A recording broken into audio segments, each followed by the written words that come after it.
Assalamualaikum warahmatullahi wabarakatuh. Kami dari kelompok 8 yang beranggotakan Fatia Hasanah, saya sendiri, ada Alfiah Aswaq, dan Nashwa Auriza. Kami akan mempresentasikan materi tentang aktualisasi nilai-nilai Pancasila di era modern. Kalian tahu nggak sih apa itu aktualisasi? Aktualisasi merupakan suatu bentuk pemahaman akan nilai melakukan realisasi antara pemahaman akan nilai dan norma dengan tindakan dan perbuatan yang dilakukan dalam kehidupan sehari-hari. Sedangkan aktualisasi Pancasila memberi penjabaran nilai-nilai Pancasila dalam bentuk norma, kemudian merealisasikan dalam kehidupan sehari-hari. Nah, aktualisasi Pancasila ini terbagi menjadi dua, yaitu aktualisasi objektif dan aktualisasi subjektif. Apa sih aktualisasi objektif itu? Aktualisasi objektif melibatkan implementasi nilai-nilai Pancasila dalam kebijakan dan program pemerintah. Ini mencakup pembentukan undang-undang, regulasi, dan langkah-langkah konkret yang diambil oleh pemerintah untuk mencapai tujuan Pancasila, seperti keadilan sosial, persatuan, dan kesejahteraan rakyat. Nah, sedangkan aktualisasi subjektif itu apa sih? Aktualisasi subjektif ini berkaitan dengan penerapan nilai-nilai Pancasila dalam tingkah laku, sikap, dan moralitas hidup. Ini mencakup bagaimana setiap warga negara Indonesia menerjemahkan nilai-nilai Pancasila dalam kehidupan sehari-hari, seperti menghormati keberagaman, berpartisipasi dalam kehidupan demokratis, dan menunjukkan tanggung jawab sosial. Lalu ada dalam aspek kehidupan di era modern. Yang pertama ada politik.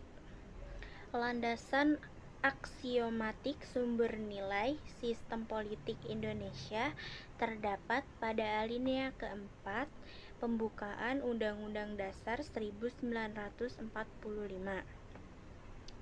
Kemerdekaan nasional Indonesia dirumuskan dalam Undang-Undang Dasar Negara Indonesia dan rakyat serta memajukan terwujudnya keadilan sosial secara keseluruhan.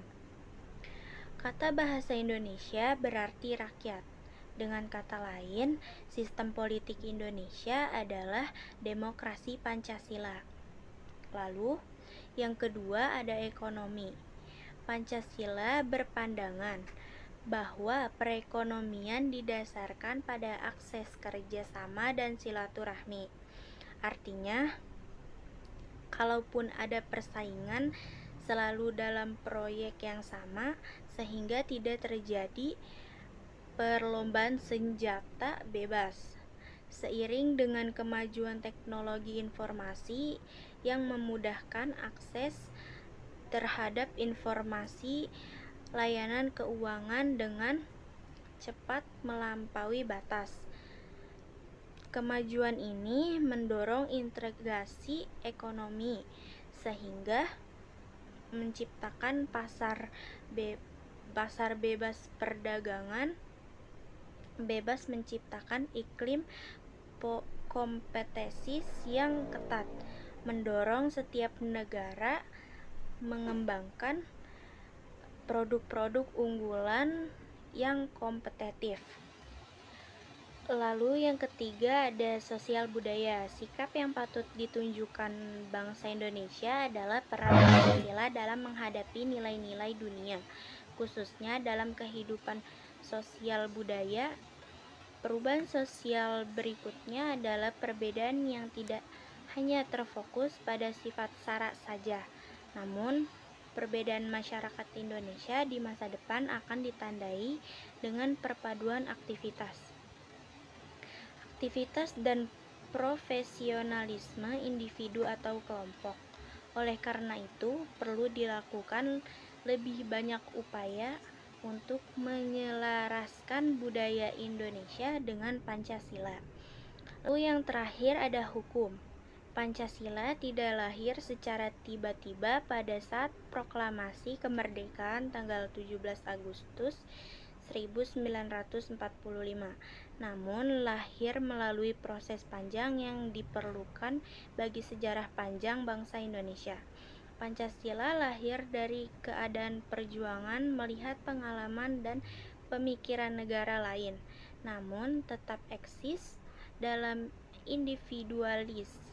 individualitas dan pemikiran bangsa Indonesia sendiri. Sejarah mencatat, meski bangsa Indonesia sudah 3 kali mengalami perubahan konstitusi, namun sistem Pancasila tetap utuh.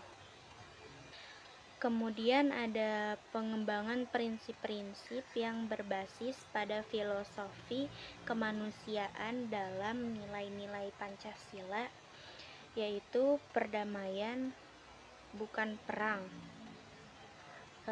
demokrasi bukan penindasan, ada dialog bukan konfrontasi, lalu ada kerjasama bukan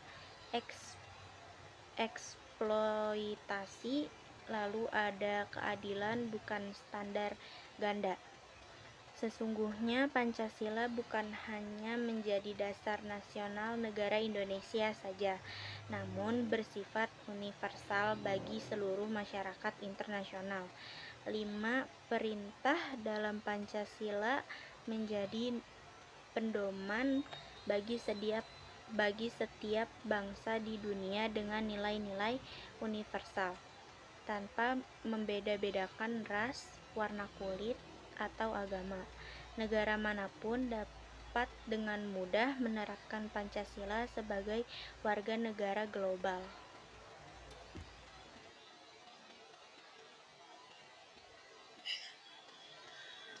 Apa sih nilai itu? Nilai dalam bahasa Latin berasal dari kata valere yang berarti kuat, baik, dan berharga. Nilai adalah sesuatu yang berguna, berharga, dan baik bagi kehidupan manusia. Lalu selanjutnya tatanan nilai dalam kehidupan berbangsa. Ada 3. Yang pertama ada nilai dasar, nilai instrumental, dan nilai praksis.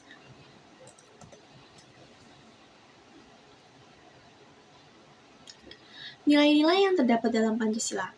Sila pertama, ketuhanan yang Maha Esa. Terdapat 3 poin. Yang pertama, percaya dan takwa kepada Tuhan yang Maha Esa sesuai dengan ajaran dan kepercayaan masing-masing.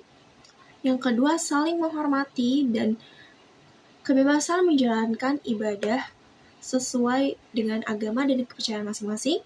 Yang ketiga, menghargai setiap bentuk ajaran agama dan kepercayaan masing-masing.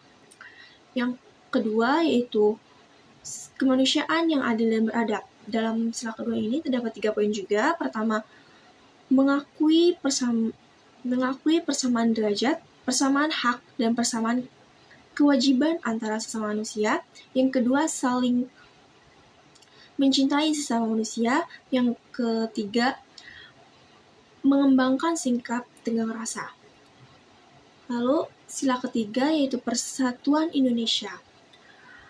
Poin pertama, menempatkan persatuan, kesatuan, kepentingan, serta keselamatan bangsa dan negara di atas kepentingan pribadi atau golongan. Yang kedua, rela berkorban untuk kepentingan bangsa dan negara. Ketiga, cinta tanah air dan bangsa. Sila keempat, kerakyatan yang dipimpin oleh hikmat kebijaksanaan dalam permusyawaratan atau perwakilan. Poin pertama yaitu mengutamakan kepentingan negara dan masyarakat.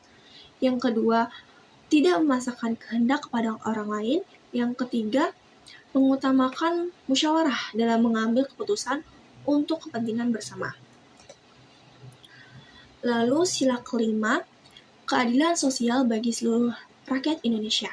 Poin pertama, menjaga keseimbangan antara hak dan kewajiban. Yang kedua, bersikap adil. Dan yang ketiga, menghormati hak-hak orang lain.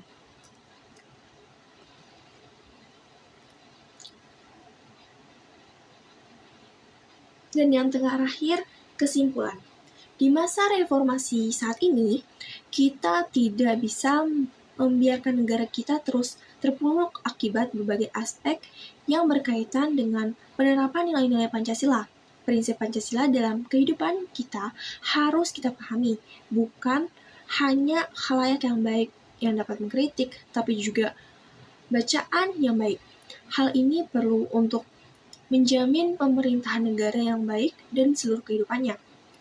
Dengan kata lain, implementasi dan pelaksanaan proyek tujuannya adalah bagaimana nilai-nilai Pancasila dapat menjadi sumber segala undang-undang, bukan kepentingan kelompok tertentu yang harus tercermin dalam semua undang-undang atas nama kemerdekaan rakyat. Dapat kami pastikan banyak persamaan perundang-undangan yang dibatalkan oleh Mahkamah Konstitusi.